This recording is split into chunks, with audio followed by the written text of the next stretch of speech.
Dumating ang kaligtasan sa pamamagitan ni Kristo.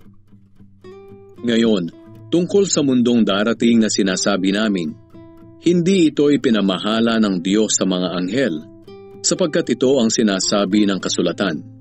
O Diyos, ano ba ang tao upang inyong alalahanin? Sino nga ba siya upang inyong kalingain?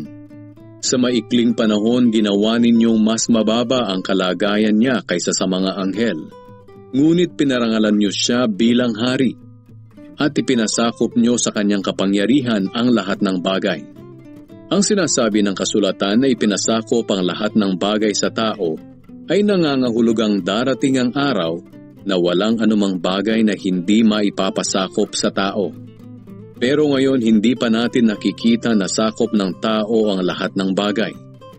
Ngunit kung tungkol kay Jesus, alam natin na sa maikling panahon naging mas mababa ang kalagayan niya kaysa sa mga anghel, para maranasan niyang mamatay para sa lahat sa pamamagitan ng biyaya ng Diyos. At ngayon, binigyan siya ng karangalan at kadakilaan dahil tiniis niya ang kamatayan.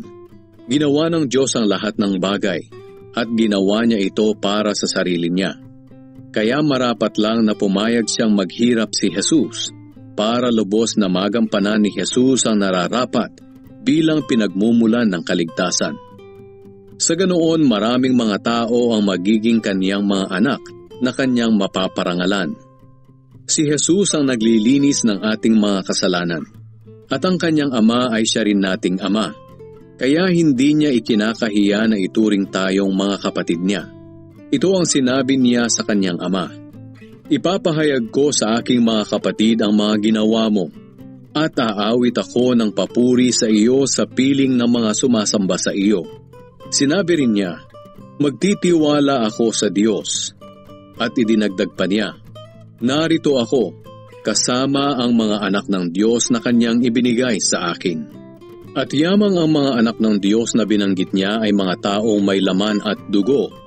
Naging tao rin si Jesus upang sa pamamagitan ng kanyang kamatayan ay malupig niya ang diablo na siyang may kapangyarihan sa kamatayan. Sa ganitong paraan, pinalaya niya sila na naging alipin ng takot sa kamatayan sa buong buhay nila. Kaya malinaw na hindi ang mga anghel ang tinutulungan ni Jesus, kundi ang lahi ni Abraham. Ito ang dahilan kung bakit kinailangang magkatawang tao ni Jesus, upang maging katulad siya ng mga kapatid niya sa lahat ng bagay. Sa ganoon siya ay magiging punong pari nila na maawain at tapat, na makapaghahandog sa Diyos para sa kapatawaran ng mga kasalanan ng tao. At dahil siya mismo ay nakaranas ng paghihirap ng tinukso siya, matutulungan niya ang mga dumaranas ng tukso.